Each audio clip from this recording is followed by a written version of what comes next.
요즘 주식 투자 참 힘듭니다. 파티가 시작됐다. 그런 설렘과 기대감보다는 끝나기 직전에 좀 피곤한데 집에 갈까? 서로 눈치만 보는 그런 분위기랑 비슷하죠. 역대급으로 풀린 돈이 주식, 가상화폐 시장에 몰려서 2020년 최고의 한 해를 보냈지만요. 이제 금리는 오를 일만 남았다고 하고 인플레이션은 수치로 확인됐다고 하고 역대급으로 돈 푼 각국 중앙은행들 언제 돈 갚으라고 할까 두려운 바로 그 시점. 아마 요즘은 다들 그 시점이 언제냐를 제일 궁금해하실 것 같습니다. 워렌 버핏 선생님은 다른 사람들이 욕심낼 때 두려워하고 남들이 두려워할 때 욕심을 내라고 그러셨죠. 동시에 나는 2m짜리 막대 한 번에 뛰어넘을 생각은 안 해. 넘어설 수 있는 30cm짜리 막대를 둘러봐. 이렇게 말씀하시기도 했죠. 자, 시장에 대한 믿음보다 걱정이 더 많아진 지금 우리는 어디쯤 와 있고 어떻게 대응해야 할까요? 본격적인 시작에 앞서 자산 시장은 얼마나 올랐는지, 인플레이션은 얼마만큼 우려스러운 수준인지 현 상황부터 좀 짚어보겠습니다. 미국 S&P 500의 경우 2020년 3월 20일 기록했던 2300선에서 4000선까지 올라섰고 코스피 지수도 2배 가까이 올랐습니다. 2020년 3월 5000달러에서 6만 달러까지 갔던 비트코인도 빼놓을 수 없고요. 뭐 대부분의 위험 자산들이 다 올랐죠. 이미 아시는 분들은 다 아시겠지만 상승의 원인 막대한 유동성 때문이었습니다. 글로벌 부채 수준이 289조 달러, 우리 돈 32경을 기록했고 재정 적자 규모도 2019년 대비 거의 모든 나라에서 늘었습니다. 실물 경기를 살리려고 풀어낸 돈이 위험 자산으로 쏠린 건데요. 피델리티는 2020년 한 해를 마무리하면서 막대한 정부 지출과 통화 정책의 덕에 2020년은 투자자들이 웃을 수 있는 해였다고 분석을 했죠. 정점에 와 있는 주식과 가상화폐 가격을 보며 성장보다 인플레이션이 걱정되는 건 유동성으로 흥한 시장은 곧 유동성으로 추락할 수도 있다는 건 이미 한 번 증명된 일이기 때문이에요. 2013년으로 돌아가서 테이퍼 텐트럼, 긴축 발작 때만 봐도 그렇죠. 2008년 금융위기 이후 경기 부양책을 썼던 당시 연준의 버냉키 의장은 인플레이션이 오르고 실업률도 꾸준히 낮아지니까 경기가 회복됐구나 판단하에 2013년 5월에 다음 몇 번의 회의에서 테이퍼링을 논의할 수 있다고 했었습니다.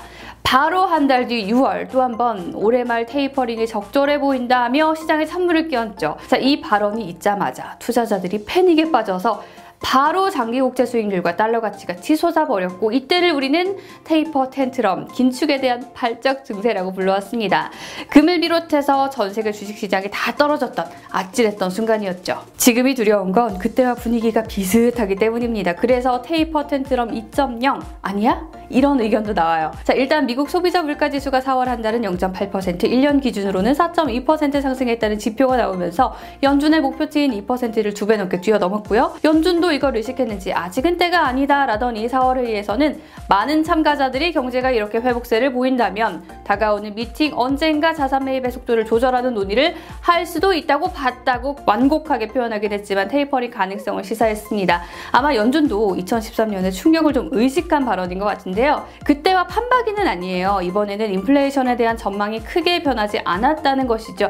아직은 이게 일시적 인플레이션인지 테이퍼링이 필요한 인플레이션인지 판단할 수 없는 좀 아리송함이 있다는 것이죠. 코로나 팬데믹으로 아직 실업률은 제자리 걸음을 하고 있기도 하고요. 자, 어쨌든 지금 연준이 시장에 푼 돈이 8조 달러에 달하고 미국 광의의 M2가 역대 최고치를 쓰고 있는 상황에서 경기 전망을 발표해야 할 6월 FOMC 회의에 눈이 쏠리는 건 당연한 일입니다. 참고로 다른 나라 상황도 살펴보면요. 유럽도 상황이 비슷해요.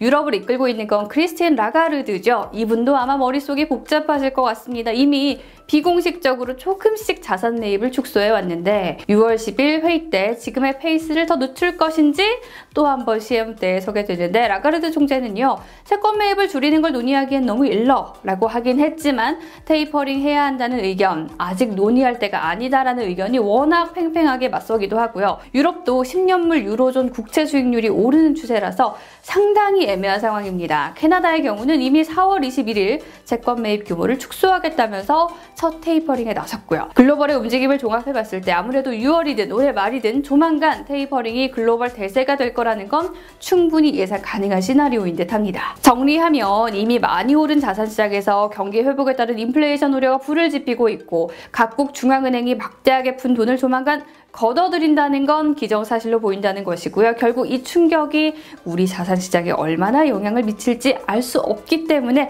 우리의 마음을 대변한 시장, 갈팡질팡 갈대처럼 흔들리고 있는 것 같습니다.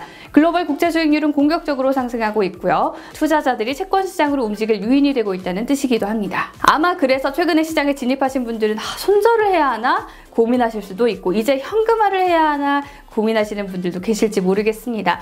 지금 해야 할 일은요. 전문가들의 의견을 양쪽을 좀 취합해서 들어보고 적절하게 포트폴리오를 구성해야 하는 일이 아닐까 싶은데 그래서 제가 여러분 대신 좀 찾아봤습니다. 자, 일단 비교적 나쁘지 않게 보는 쪽들부터 소개를 해드리면요. ING는 테이퍼링이 꼭 텐트럼을 가져오진 않을 것이라면서 연준이 완만한 수준의 연착륙을 목표로 한다면 시장 충격은 훨씬 덜할 수 있다는 의견을 제시했습니다. JP모건은 테이퍼링 텐트럼 뒤에도 주식시장 상승은 가능하다면서 국채 수익률이 오르고 있는 건 맞지만 2013년에도 테이퍼링 텐트럼 이후 시장을 기다리고 있던 건 6년이 넘는 기간 동안의 경제 성장과 시장 상승이었다. 국채 수익률이 상승한다는 게 반드시 좋은 시간이 끝났다는 걸 의미하진 않는다고 밝혔는데요. 매 맞기 전에는 무지 겁내다가 막상 매를 맞아보면 그다지 아프지 않을 수 있다는 것이죠. 반대 의견도 있었습니다. 골드만삭스 리포트를 통해서는 금, 비트코인을 사라는 의견도 볼 수 있었는데 금은 지난 60년 넘게 인플레이션에 대한 완벽한 해지 수단이었다면서 비트코인 이야기도 한 게 인상적이었는데요. 지난 3월 FOMC 회의 이후 금과 비트코인이 같은 움직임을 보였다는 점 그리고 저금리 시대에는 가치 있는 저장 수단에 대한 수요가 늘 수밖에 없다는 점도 이야기했습니다. 모건 스탠리는 CEO가 직접 올해 안에 테이퍼링이 시작될 것이고 내년 초에는 금리를 올릴 수도 있다 의견을 밝히기도 했는데요. 모건 스탠리는 최근 가격 조정이 있었다고 이게 다 떨어진 건가? 생각하면 안 된다면서 인플레이션율과 이자율이 높아질 가능성이 큰 상황, 경제지표가 잘 나온다는 것도 확실치 않은 상황, 공급 불균형이 있는 상황 등을 고려했을 때 불확실성과 변동성이 예상이 된다고 했는데요. 이럴 때 현금이 꾸준히 들어오는 전망이 있는 질 좋은 주식으로 포트폴리오를 옮기면 오히려 이 변동성이 기회가 될 수 있다는 의견도 제시했습니다. 또 지수 자체에 비중을 두는 투자는 좋지 않을 수 있다고 조언하기도 했네요. 워렌 버핏 선생님 이야기로 시작을 했으니 마무리도 워렌 버핏 선생님 이야기로 해볼까 합니다. 자, 가치 투자자로 유명한 버핏 선생님은 지난 1분기 5년 내 최고 규모로 주식을 파셨다고 하네요. 주총에서 애플 칭찬하시더니 애플 주식 비중도 낮추셨더라고요. 쉐브론도 일부 파셨어요. 자, 아무래도 현금 보유량을 조금 늘리는 쪽으로 가시는 걸 보니까 지금이 공포의 시기라기보다는 욕심의 시기라고 보신 건 아닌지 모르겠습니다. 이렇게 전문가 의견까지 살펴보니 더 헷갈리신다고요? 자, 지금 보고 계신 건 1986년부터 2016년까지의 다우지수 차트입니다. 오르는 때가 있었고 내릴 때가 있었고 그 사이 투자자들은 울고 웃었겠지만 큰 그림에서 보면 우상향을 그려왔죠. 골드만삭스 리포트를 보니까 그렇게 많이 오른 뒤 요즘 빡세게 조정받고 있다는 비트코인조차도 장기 투자자들 비중이 55%더라고요. 결국 시장에서 손실을 보고 있는 건 단기 투자자들이라는 유추가 가능하니까 때로는 그냥 시간의 흐름에 몸을 맡기고 조급함을 버리는 것도 투자의 지혜가 아닌가 싶은데요. 미래의 우상향에 대한 믿음을 가진 주식을 통해서 장기적 관점에서 투자하고 우려가 되고 있는 인플레이션을 해지할 수 있는 수단도 적절히 포트폴리오 비중을 구성하는 것도 나쁘지 않은 선택인 것 같습니다. 자, 여러분의 의견 많이 주시고요. 어려운 시기 잘 헤쳐나가서 끝에 웃을 수 있는 투자하시길 바랍니다. 함께하고 싶은 콘텐츠 있으면 언제든 댓글로 남겨주시고요. 저 신지은의 경제백과는 다음에 또다시 돌아오겠습니다. 안녕.